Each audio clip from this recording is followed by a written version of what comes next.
recording this webinar, and that following the event, you will have the ability to connect with our outstanding speakers through our post-webinar blog that will be posted to nglcc.org, so you can stay up to date with the latest information from CMI and with the NGLCC. Throughout the conversation, use the Q&A button to share questions, comments, and feedback. Alicia will help direct questions to our outstanding speakers as the program continues. And of course, you can always use webinars at nglcc.org to send us a question directly as well. Throughout the conversation, also feel free to check out nglcc.org/webinars to submit your own topic for future webinar programming. We have so many great requests that we are going to be filled throughout the rest of the year, and we definitely encourage you all to participate with us. So it is my pleasure to introduce our speakers for today. Alicia, who do we have today? So, thank you, Jonathan. Today we have Thomas Roth, who is the president of CMI Community Marketing and Insights, along with David Paisley, who is the senior research director. So without further ado, will you just introduce yourself, and I'll turn it over to you guys. Thank you both. Take it. You have the permission to share screens, and take it away. We'll be here to help. Okay, thank you. And while you're getting the screen shared and set up, we just want to say how grateful we are that you're with us. We know this is always one of the favorite and most heavily attended conversations held at the NGLCC conference. So we really appreciate you kicking off the initial findings from this research with us here at NGLCC. I know our certified business owners and certainly your corporate partners are really excited to learn from you. Thanks, Jonathan, and thanks also for the partnership. We're missing this year's conference because we've been to literally every one of them, since the beginning, and it's kind of a letdown to miss it in the physical this year. Yeah, good news is great digital programming like this is going to continue all year long. So the best of all those worlds here. But thank you again for presenting on this topic. We know our stakeholders of the conference always love it. Sure, thank you. All Dave, right. are you able to share your PowerPoint? I think it's shared. Did it come over? Hit share screen. It should take over. There you go. There we are. There we go. Very good. Thanks, gentlemen. Hi, everyone. So I'm Tom Roth. I'm the president and founder of Community Marketing and Insights, and I'm joined with David Paisley, who's our senior research director. I'm going to do a brief introduction to the company and some of our methodologies for producing research, and give you some resources for follow-up if you want to dig a little bit deeper into research. Next slide, Dave. Well done. There we are. So this is our little research team. I've been at it for 27 years. Dave's been at it for 26 years. And Lu Zhen has been with us for about 6. She's not with us on today's call because it's the middle of the night in China. She's with her family right now, but still very much part of our team. Next. So just a very brief introduction for the few of you who probably have not yet met us. We're San Francisco based, but our clients are global. We started the company in 1992. No, we did not invent gay, but some people think that we might have because we've been around so long. We are 100% LGBTQ owned and operated. We're an NGLCC certified supplier and have been since the beginning of the program. So over the past 2.5 decades, we've produced consumer research and B2B research for a wide variety of clients and industries. And we produce our research based on our very diverse panel. Our panel is derived from community members who interact with the LGBTQ community. So it's really important to understand that difference when you're looking at research. Really try and understand who they're asking the questions because it matters. And just like every other research company, we produce surveys and focus groups, and now virtual focus groups and virtual surveys and interviews. And we serve clients throughout North America and the world. Next, Dave. So some of our clients, as Dave sort of flips through here, about 1/3 of our clients are in finance, about 1/3 of our clients are in tourism and hospitality, and about 1/3 are just about everything else from media to pharmaceuticals to, gosh, we've got Hallmark cards and Target and Viacom. We work with a lot of nonprofit organizations, And we work with several government institutions and universities as well. And sometimes when researchers have a hard time with their studies, we help them out. A couple of resources that you can gather off of our website, cmi.info, and info is in red because it's not .com. There's just a couple of the samples of studies that you can download. We're going to be referencing our most recent study, but there's a lot of research and information available for download off of the website, and we really encourage you to go there and dig deeper. So now I'm going to turn it over to Dave, who's going to give you some insights into the latest research that we produced. But as we do, I want to talk a little bit about our methodology. This study that Dave's going to be speaking about is 17,000 USA participants from about 30,000 that we gathered from this community survey this year. We had a tremendous turnout. The survey is fielded in several languages. We work with a wide variety of partners, and I think that's what's really important about this survey and the report, is that it really does reflect the broad spectrum of LGBTQ. One thing that drives us a little bit nuts is when we see a survey that reports on maybe 200 or 300 people. They say this is the LGBTQ community, does this or that. And you just got to wonder, who are those people and how representative really are they? So that's something we're really proud of, is our partnerships. It's been super important. We have about 300 LGBTQ media organizations, events, influencers, social media, et cetera, around the world who help support our survey and help produce these results. And Tom, if I can also add, yeah. I think one thing that makes this particular survey different from maybe the other years is just the time period that the survey was out there. It's been a very unusual time, right? The survey launched from March 14th through May 31st. And that was in a time when an awful lot was happening in the United States. And it's interesting to see how that might have influenced the results. Absolutely. So this is just a short list of the partners who worked with us this year. You'll see that they do really represent and reflect the wide diversity of the LGBTQ community, and really that the report is representative of that broad spectrum of the community. And that really helps with our client work too, because many of our clients these days really aren't interested in a snapshot of all LGBTQ. They might be interested in lesbian couples who live in the Southeast, or gay grandparents, or African-American community members who live in the Midwest. So we're really able to deliver on those kinds of requests because the panel does reflect that diversity. Now I'll let Dave speak. All right, very good. All right, so thanks, Tom. And what I'm going to do is go over some of the results from mostly this year's survey. I may add a couple things here and there, but we actually just closed the survey again on May 31st. We're finishing up the final proofing of the survey, and it will be available to all of you probably, if not by the end of this week or early next week. But you're the first actually to get the results in this particular webinar. All right, so I want to talk a little bit about the impact of outreach to the LGBT community. We did this last 2 years ago, and it's really good sort of having updated figures for you. And it's really good for when you're trying to get budget from your corporations for the LGBT community. So the first questions, and I think it's really important, is that corporations that support the LGBTQ community are more important than ever. And 85% of the panel agree, and almost nobody disagrees with that.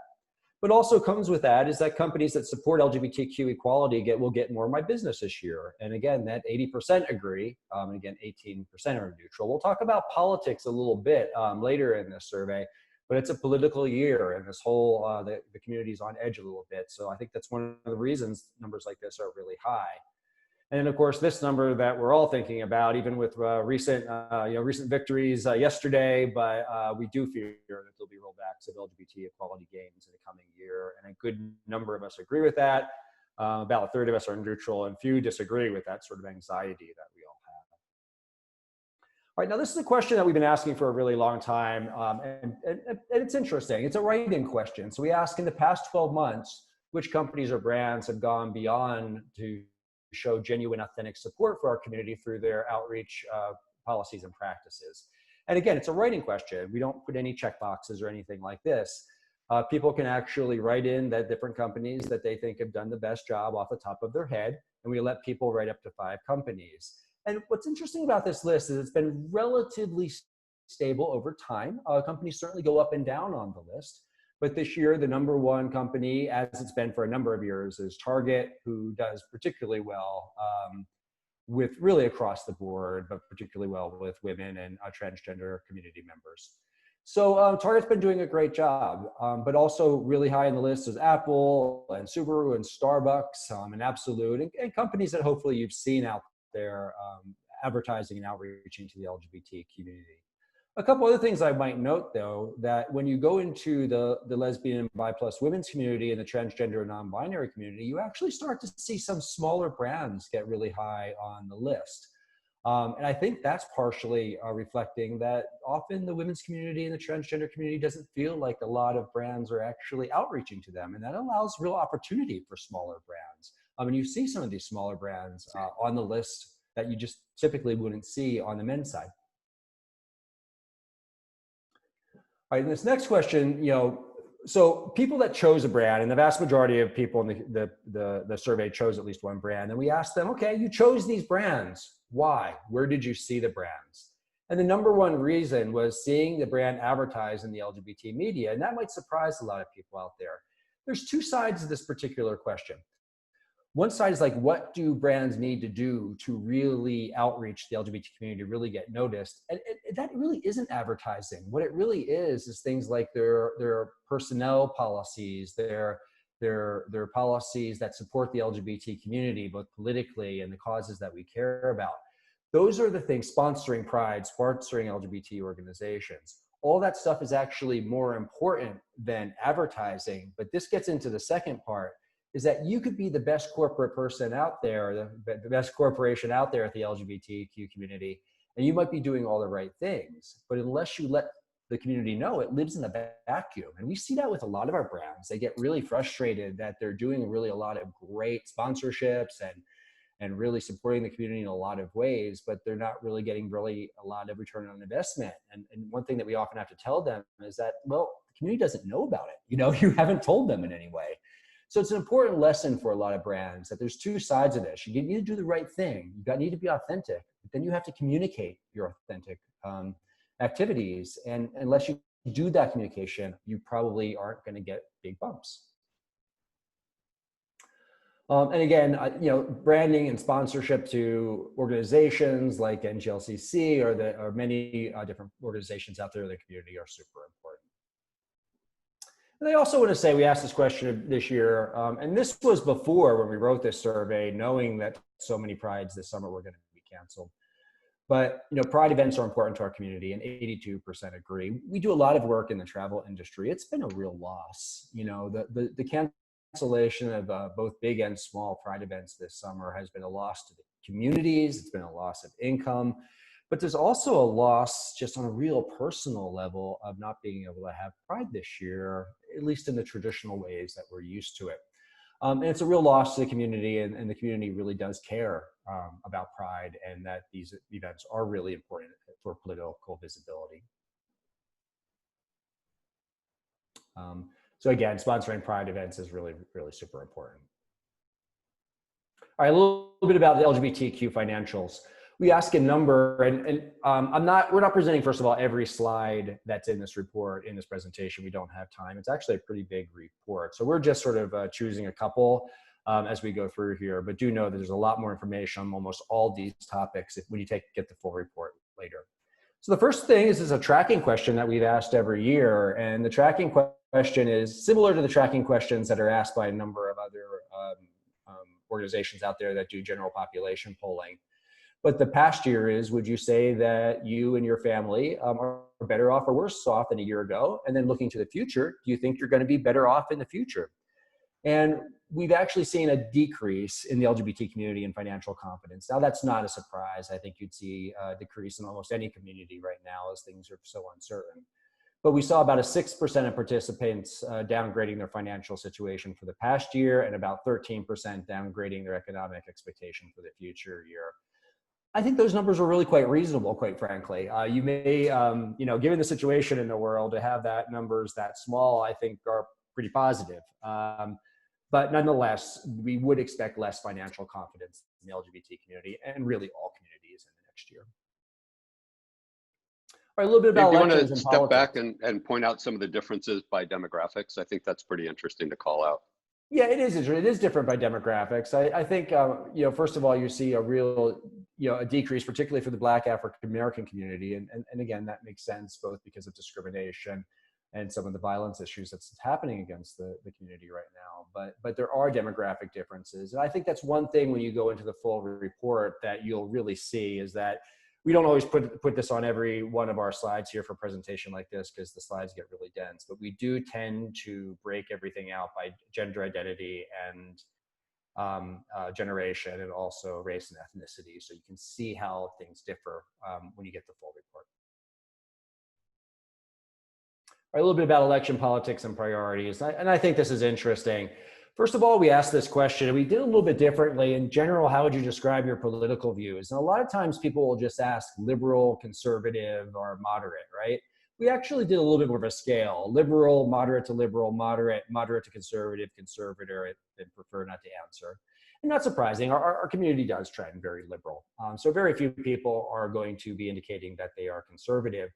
But what I do know is that many of our community, 41%, chose one of the indicators that said moderate. So I do think that's interesting, is that we do trend heavily liberal, but there are a lot of people in our community that are moderate. And there are relatively few in our community that would consider themselves conservative. And then we asked also the question, how are you feeling about the upcoming election? And not surprised, there's a lot of significant anxiety and tension about the election coming up. I feel it right now, and we all feel it. And it's going to be an interesting next 6 months. I don't know how it's going to go down. I don't think any of us do, but it's going to be really a lot of anxiety in our community, and probably more so for our community than many communities out there. All right, so this question, of all the broad concerns, how important these issues when you're voting for one political candidate over another? And we listed a lot of, I'd call general issues out there, and we put LGBT equality as the only LGBT specific concern. And then we listed a lot of other issues and concerns that affect both the LGBT community and the general population. So not surprising, LGBT concerns were number one for the LGBTQ community. That's what we would guess. But we go down for the other five. You have healthcare, you have fair elections, you have racial discrimination, and you have the ability to respond to the pandemic. As I said before, we launched this in mid-March, and we actually wrote this survey in mid-February. And we've never had that before. We just sort of plopped that in mid-February because this thing was just starting to happen. But it did, even though some people took this survey really early in this process, it did rise to number 5. Maybe if we launched this just in May and June, it would have actually come up a little bit higher. But those are the 5 issues that are most important to the LGBTQ community right now, and I think they make a lot of sense given what's happening. But I want to point out a couple things. Hold on, I'm going to go backwards here. I also want to point out a couple of things that these concerns, when you break it out by gender and generation, race and ethnicity, it shouldn't, again, surprise us that segments within the LGBT community may have more of an interest or concern about certain things than other people. So I think one of the things that would concern you when you look at the report is that, frankly, it disturbed me a little bit, is that the drop between, say, the African American community and white non-Hispanic community for racial discrimination. So you saw that, and I think it's unfortunate. But I'm going to talk about it a little bit more on these slides, because the second question we asked was more internal to our community, and that are, what are the priorities for the LGBT movement over the next 10 years? And there we break it out a little bit more. So again, I think we're in a time that the LGBTQ community really needs to be looking at all these issues, and that we really need to be supporting each other.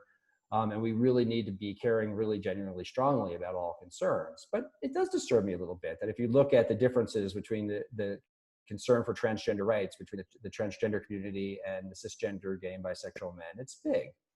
But at the same time, supporting HIV education, really important to gay men, but less important to women, right? So you see that over and over again in the survey, is that to some degree, we need to expect that. We need to expect that certain issues are more concerned to the L, the G, the B, or the T. But nonetheless, I would hope that these would be concerns for all of us, right? And we see that also when we look at age. Expanding LGBT senior care is much more important to the baby boomers than the millennials. I also think, we look at supporting ethnic or racial equality within the LGBT community, much more important to millennials than older generations. Now, that's partially because millennials are more likely to be people of color than older generations, but there still is a big gap there. And if we look at it by race and ethnicity, again, you see the big drop off sometimes for people who are white or Caucasian. But then if you also look at supporting protections for LGBT commitment to the country, it's much stronger for the Latinx and Asian community than it is the African American community. So I think everyone in this call knows that it's complex. The world is complex right now, but I think within our community, we need to be very careful to be supporting all these causes because they're really all really very important to us. All right, a little bit about some demographic trends. All right, so we've asked this question a number of times, and we divide our type of communities to urban, big cities, medium-sized cities, small cities, suburbs, and small town and rural, which is actually a separate indication. And it's not surprising that, especially when we look at LGBT people that are coming into a survey like this through the LGBTQ media, that they tend to be a little bit more focused on urban destinations. If you actually look at our panel, about a third of our panel break down to be about a big city urban. About a third of our panel seems to be in medium-sized cities or communities or suburbs. And about a third of our panel tends to be in small cities, suburbs, or rural areas. So we're really spread out across the entire spectrum of different sized communities. But not surprising here, the bigger the community, the more LGBTQ friendly it's perceived. And if we go down to small towns and rural areas, our community members that live in those smaller places are often living in places that aren't very LGBT friendly. So that's a concern. And what I always like to say about to corporations who might be on this call is that it's really easy for you sometimes to fund the organizations that are big national organizations, or maybe the big organizations that are in maybe your home-based city of New York or San Francisco or LA or Chicago. And that's great. But what I'm going to say also is that those LGBTQ organizations that are in smaller towns, that are in smaller rural areas, or maybe medium-sized cities, in many ways, they need your support even more. And they're also fighting for a lot more than sometimes people are in the big cities. So keep that in mind, is that a lot of our community don't live in big cities. A lot of our communities are living in smaller cities or rural areas, and they need your support. And they're living in more hostile areas. So they need your support a lot. We asked the question this year, how LGBT friendly do you consider your primary employer? And these are pretty good numbers. I mean, most people are in a place where they feel their employer is very LGBTQ friendly or somewhat LGBTQ friendly.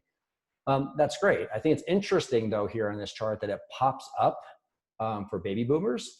We really didn't ask a follow-up question on that, but I'm just thinking with age that you probably through selection find yourself in a more supportive work environment than the younger millennials do. And I actually found it disappointing that less than half of the millennials said they're in very LGBTQ friendly employers. So there's a lot of work to do out there actually, when only about half the millennials say saying that they are. And again, they probably have less options, they have less experience, the younger people, and they're not always finding themselves in very supportive environments. And again, that's probably, one of the reasons why the recent Supreme Court victory is so important. A little bit about describing your relationship status. This is always interesting to me, and it hasn't really changed over time. And I've said this before, but I think it's even more important maybe today in the world that we live in, is that when we look at relationship status, we find that the lesbian and bisexual community or women, LGBTQ women, tend to at any given time be more likely to be in a relationship than the gay and bisexual men in our community. And that has important implications to many consumer products, because couples consume products different than single people. You know, it's interesting. I just saw, it wasn't LGBT specific, but I just saw a study about travel trends coming up. And one of the interesting travel trends is that couples are more likely to travel right now than single people, because if they're traveling, they have more, they're together, right? And in this days of social distancing, they can have this experience together. But single travelers, sometimes when they go to a place, they're hoping to meet other people. They're hoping to go to events, and that's not so available right now. So you may find single travelers having to pull back a little bit because their activities aren't there, you know, but you see those differences in many, many different, like where people drink alcohol. The places that couples drink alcohol is different than where singles drink alcohol. These relationship issues are really, really important. And that means sometimes that some products are better for the women's market than the men's market. There's a couple other things that also I want to just check out here on this that I think is interesting. Check how I'm doing with time too, as my phone sort of took a pause. Marriage rates is that when we look at marriage rates, there, you know, we had this big surge of marriage when marriage equality was legalized through the Supreme Court.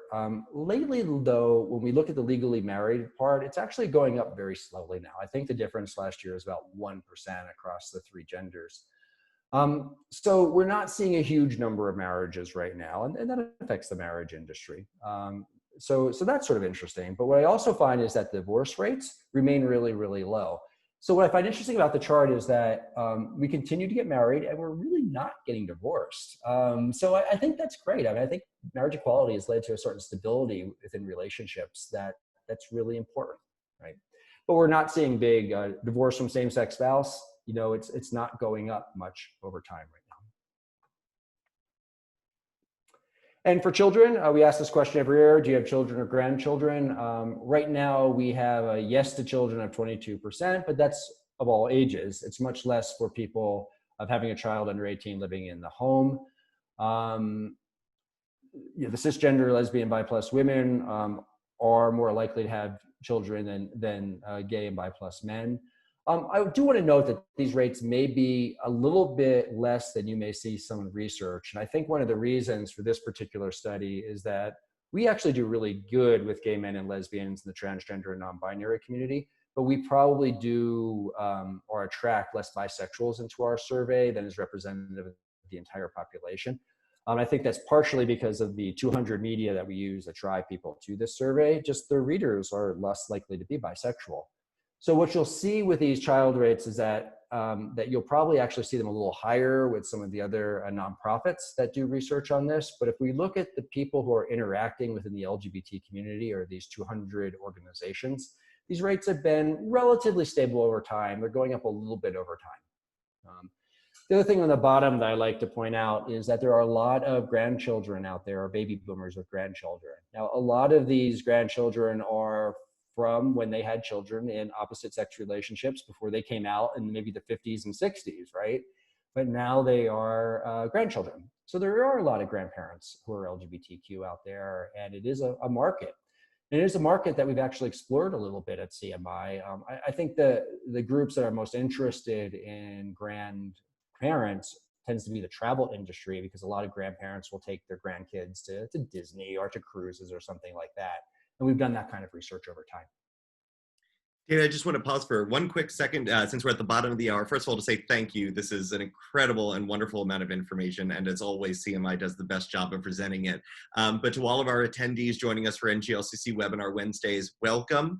A quick reminder that we are recording and sharing this program, and it will be available online, and we will work with the team from CMI to share information as it becomes publicly available. I want to encourage everyone to use the Q&A box to share your questions with us. We're taking several live now and many more at the end of the program, but I want to thank you all again for joining us for Webinar Wednesdays, and we turn it back over to our partners at Community Marketing and Insights. Thomas and David, thank you so much.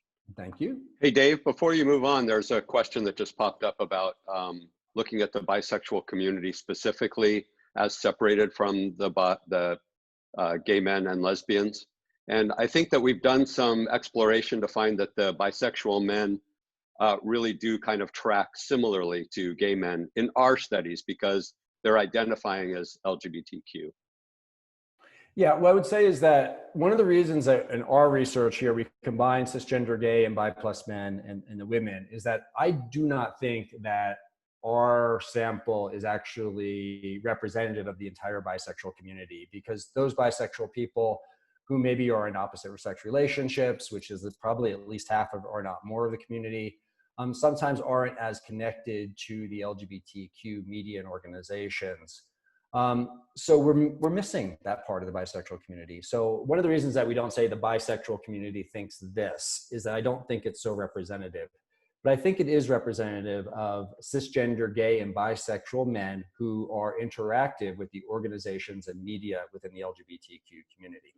And what you'll find with our bisexual men and our bisexual women is that they're more likely to actually be in same-sex relationships than opposite-sex relationships. So again, it's a little bit different. I don't think we totally represent those bisexual and pansexual community members that sometimes are in opposite-sex relationships. And that matters from a marketing perspective as well, because our clients typically are looking for LGBTQs who they can reach through the LGBTQ media. And that's really our panel, is those who are interacting with the newspapers and blogs and websites, organizations and events that serve the LGBTQ community. You'll see some general market surveys, general population surveys that break out bisexual. Those are people who indicate on the checkbox that they're bisexual, but they may have nothing really to do with the LGBTQ media and organizations and events. So that's why we kind of define it a little bit differently. And we do find that the bisexual men and the bisexual women who participate in the survey track very similarly to the gay men and the lesbian women. Hope that answered it. All right, a little bit about pets. I mean, it's something that that I think is an opportunity for a lot of marketers, because although we do have a good number of children in the household within the LGBT community, we do underrepresent. But one place that we don't really underrepresent is having pets in the household, right? So pets are the children for a lot of our community members. So you should keep that in mind. I mean, I think using pets in your marketing campaigns and imagery can be really effective, particularly within the LGBTQ community. So we track about the same. The likelihood of an LGBTQ person having a pet in the household is about the same as the general population. But there are some real big gender differences, like our cisgender, lesbian, and bisexual women are far more likely than the gay and bisexual men and the gender expansive community sort of in between to have a companion animal in the home. And one of the reasons for that is that, and we really didn't go into that, but we'll see that in general that gay and bisexual men, and particularly gay men, are more likely to live in these urban environments, while the women's market and the gender expansive market, for that matter, is more spread out across all the different community types.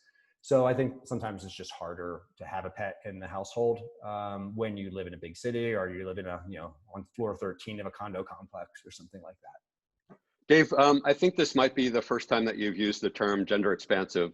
Let's take a moment and define how you group gender expansive. Yeah, so gender expansive is a term that isn't really commonly used, but sometimes we use it as more of an umbrella term. A gender expansive is a term that probably coined, I don't know, maybe 10 years ago, really coming out of the youth community. And gender expansive are people who maybe have a transgender identity, but also have a non-binary identity. So these are people who identify in our survey as transgender, trans man, trans woman, genderqueer, gender fluid, non-binary, agender, or gender non-conforming. So it's sort of an umbrella term catching all of this. And what you may be wondering about what that percentage is within our community, we have about 10% of the people who take the survey would be part of the transgender and or non-binary communities. So it's about 10% that come in. All right, a little bit about terminology within the LGBT community. One thing that we are known for, as we've been asking this question for a long time, is that obviously the name in which we call our community has changed. When Tom and I started doing this business, it was the gay and lesbian market, and that was it, and that really meant the gay market. But over time, you know, we formed the alphabet. It started with GLBT, and it became LGBT, and then LGBTQ, and then there's now potentially LGBTQ plus. I mean, we've been tracking the favorabilities of that for a long time.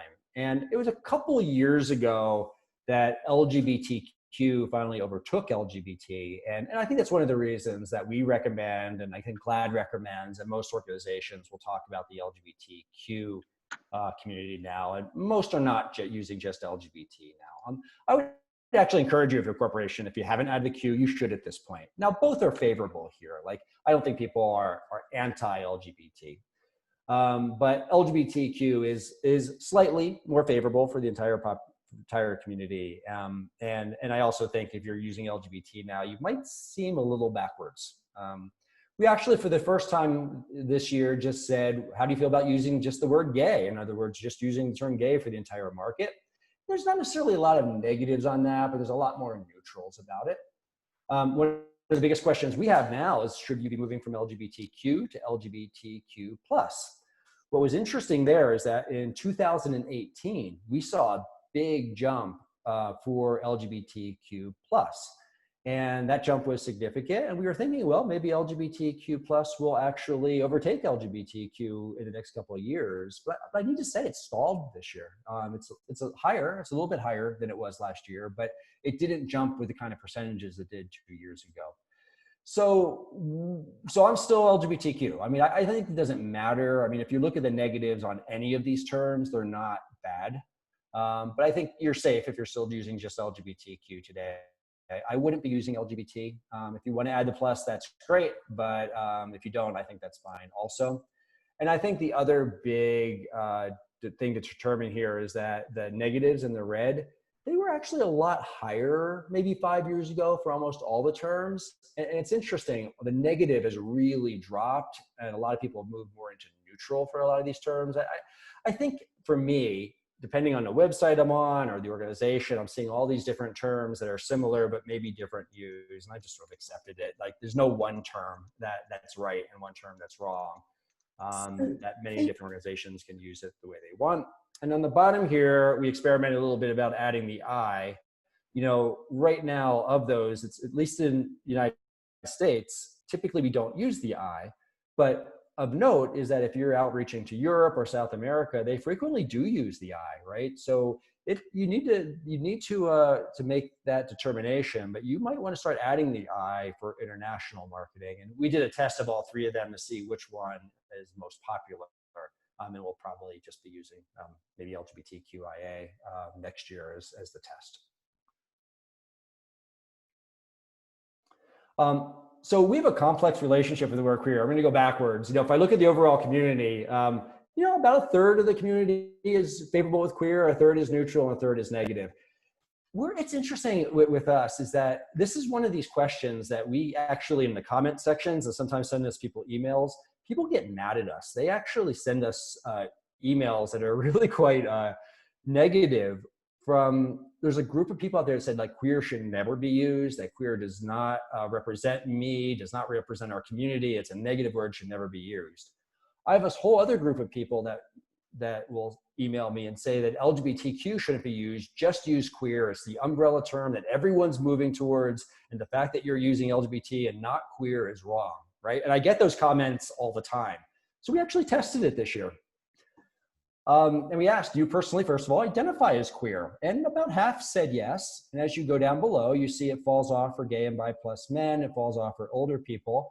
But a good percentage of us personally identify as queer. So what that means to me is, for those people who say that we should never use the word queer, is that you need to get over it a little bit, because it's definitely part of our community and a lot of people use it to identify as queer. But on the other side, we asked, when you think of the word queer, either describe yourself or the community, what does it mean to you? And that's something that we really noticed through our focus group work or our qualitative work, is that it sort of is meaning different people to different things to different people. So we asked, does it mean an umbrella term for the entire LGBT community? And that doesn't have broad support, quite frankly. So those people that think that we should just be using the word queer as the umbrella term, that just doesn't have broad support within the LGBTQ community. And also, does it reflect sexual orientation, cultural identity, gender identity. There's a lot of mixed up feelings about what this word queer even means to them. So it's interesting, right? Is that I think we have a complex relationship with this word queer, but on the other hand, it's real. A lot of people identify as queer. It is part of our community, and that should not be underestimated also. So I think, when I talked about those people on both sides of this argument, is that they need to give the other side a break a little bit. So Dave, before you go on, go ahead. That's where you're going, Thomas. I think Alicia has a great question. The fee that she'll read out. Would love to get your opinion on this, guys. Sure.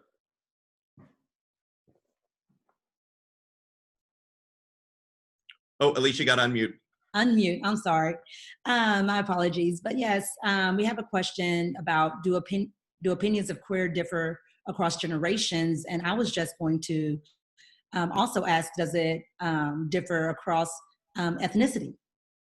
Yeah, what I would say is that definitely you see that. Older people tend to be a little less supportive of the world queer, but the big change that's happened over time is that, say, 5 years ago, there was like a lot of, say, baby boomers that were really, really anti-queer.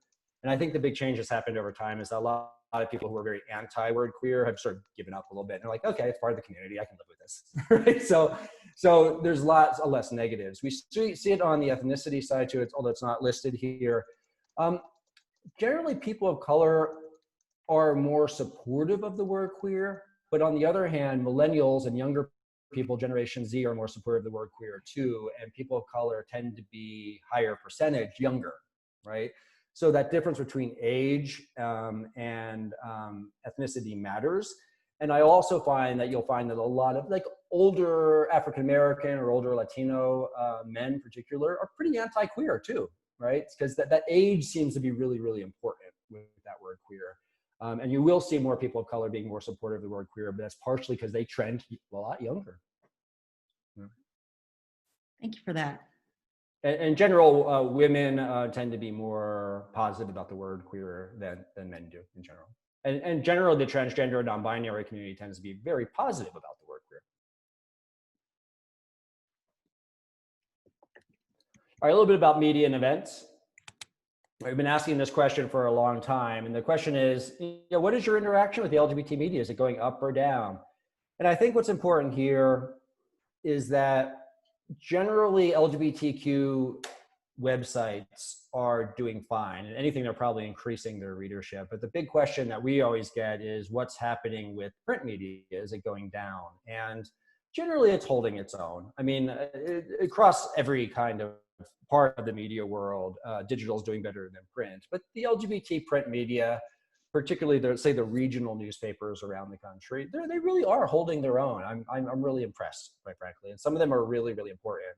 Just a couple of days ago or yesterday, the first person to tell me about that Supreme Court decision was the Washington Blade. They got it to me before anyone else did. And some of these regional newspapers really are on the ground in their local communities reporting LGBTQ news from the local standpoint that you just don't get from these national websites.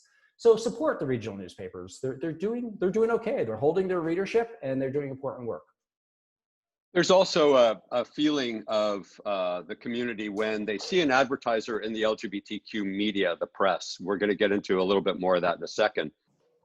They feel like you're supporting the community. So it's not exactly a donation, but it resonates in a similar kind of way that you're sort of getting down into the trenches with us and you are supporting our media. And it's really the only fair place that we're finding accurate information about what's going on in our community. So when the community members see your ad in the LGBTQ press, it means a lot more to them than it does if they see it in a general media outlet.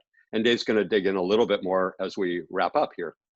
And I want to throw in a quick plug too. We've one of the many folks joining us today is Todd Evans from Rivendell Media, who's been in the LGBT media placement world really since it began. And it is he has provided some great thought leadership and is always available to the NGLCC network to help connect to the LGBT Media Association and others. And certainly the great the statistics and information from CMI makes it into many of those outlets all the time. So great to see suppliers connecting, and we can certainly help connect Todd to your networks, to anyone looking to further deepen their partnership in the media landscape. Yeah, and also And it's a perfect time to mention, okay, Tom. you were probably going to say the same thing. Perfect time to mention that Todd and Rivendell Media have been a longtime partner of the annual community survey. And the major reason that we have such a diversity of opinions in the survey is because of the diversity of media that Todd helps bring to the table. All right, so a couple of things. Have you influenced, how are you influenced when companies advertising the LGBT digital and print media? And as you can see, as Tom was saying early, is that LGBT people tend to be more likely to purchase when you see advertisements in the LGBTQ media. So really important, it's a very favorable influence. What has greater impact on you, the LGBT media or the general population media? And the LGBT media has a greater impact. And I think the reason is this next slide, who do you trust more? And I think this is really important, is that in today's, fake news, cable channels with their own political slants, where do you go to trust the information that you're getting? And the LGBTQ media is trusted more than the general population. So again, that concept of getting your news from a place you trust and then seeing advertising from a corporation that is supporting the community is a real powerful combination. And then I also want to say that if you go to the LGBT, our website, there are a lot of different reports out here, and also the annual LGBTQ Community Survey has a lot of questions around, did you buy this, did you buy that? And I'm not going to go into this because I'm sure if you're an alcohol company, you'd be very interested in the alcohol numbers, but no one else on the call is. Same thing if you're a skincare company or an auto company. But all that data is there in the community survey. So when you get it later next week, there'll be lots of charts broken out by all LGBTQ and then gender and generation and ethnicity about who's buying what. And these are some of the topics that we actually address. So please, if you need that kind of information, it's there. It's available for free for you. And I'm going to turn it over to Tom to talk about some final resources before we end up. Yeah, so as Dave was mentioning, there are lots of reports that we have on our website that are public facing. There are a couple of reports that we've done for clients that they've allowed us to post, but obviously for proprietary reasons, we're not posting all of our clients' research reports on our website for free download. But we do have quite a lot of information. There's quite a diversity of information as well. And it's free. It's our give back. It's what we do twice a year when we do our community survey, and we do a special tourism survey as well. These are opportunities for us to help lift all the boats that are out there, whether or not they're a client. And I think that you'll find a lot of very valid information that will help inform your not only internal, but also your outreach programs. So please do have a look at cmi.info for that. And if you'd like this report that we're speaking about, it's not done yet. You may have even seen a few typos as we went through. Our apologies for that, but it's we wanted to get it to NGLCC first. So we are wrapping up our proofing of the report, and it'll be ready within a few days. And if you'd like a copy, just send me an email and I'll reply back with that link. So thank you very much. We've had a great time with you, and hopefully it's mutual to share some of the insights with you. Some of it may be interesting but not relevant to your product or service, like political motivations, but we feel that it's important to really understand what motivates the community, what makes us tick, far more than data about a specific product or service. So that's part of the reason that we produce the community survey, is to sort of take a pulse of today. What are we thinking? What motivates us? So thank you very much, Alicia. Thank you very much, Jonathan. And we look forward to continuing our long-term partnership with you. Well, thank you. As I said, this is always one of the highlight and usually standing room only panels at conference because folks always want to hear this information. It's so good in informing how we relate with the community, how we message our marketing and our product innovation. So thank you for this. And I can't tell you the number of times I've cited your research when working with the press on helping them understand just how important authentically marketing and engaging the LGBT community is. So with that said, we want to just make sure we've got a question in the box. Alicia, you want to take that before we have to let our distinguished guests get to their next webinar right after this? They're very in demand in Pride season. Yeah, so we have one last question. So what factors do you think influence respondents to be less affirmative of the umbrellas of the LGBTQ plus or the LGBTQI community, or less recognition of this community? Is it the lack of education around intersex or other identities? Do you know what might factor whenever it comes to that? I think, honestly, I just think age matters. I think as I said earlier, when Tom and I started in this, it was the gay market, honestly, right? And things changed over time. But for a lot of older, I'm going to say particularly older men, and I'll say it, particularly a lot of older white men, they're just not in the same place necessarily. And you also understand that a lot of our community does not live, in urban America, where exploration of identity sometimes is more prevalent. They could be living in rural America, and they're just not relating to the whole thing. They need more education, just like a lot of non-LGBT people need. They just need education. We can't assume that every person in our community is well educated about any of these topics, right? They're living their own lives. So. Such a great point and a great reason and a good plug for everyone to be sure they're engaged with their local affiliate chamber for that reason. The best way to change hearts and minds is to start with your neighbors. So being engaged with your local affiliate chamber, putting pronouns in your email, using your LGBT, LGBTQ, LGBTQIA plus identities in conversation helps people normalize and understand. So how about that each one teach one? Yeah, exactly. We really appreciate that. Like I said, we know you gentlemen have to run. You've got yet another presentation, but we are going to be sure that we share all this information with all of our stakeholders in our newsletters, social media, and of course the post-event wrap-out blog. Do want to just quickly throw my screen back up here to remind everyone, of course, we've got another webinar Wednesday coming up next week. We have an outstanding Pride conversation focused on intersectionality and really highlighting the work of the intersection of the Pride movement and the Black Lives Matter movement, really being front and center in this month as we are focused on intersectionality and leadership among our diverse communities. And of course, Sip and Pitch Fridays. Hopefully everyone received an email today saying, we are looking for you. There is so much interest in these programs and the results have been incredible. Every business owner that's pitched has not only gotten invaluable feedback, they've also gotten immediate responses from corporate partners who've been on those calls saying, I didn't know I was looking for you and I'm so glad I saw your presentation. So to everyone watching, it is open to all NGLCC certified BEs and any member of a local affiliate chamber. Pitch your business and come join this network so that we can help you grow. We want to thank you again for joining us today for Webinar Wednesdays. Go to nglcc.org/webinars to propose your own webinar session. We're going to continue these throughout the year. And just most importantly, have a happy, safe Pride. And Alicia, anything that we left out? No, you mentioned everything. So no, just thank you everyone for attending and we look forward to seeing you next week. Thank Thank you. And thank you again. We appreciate everyone at CMI. Great work. See you all soon. Thanks. Thank you. Take care. See ya. Bye.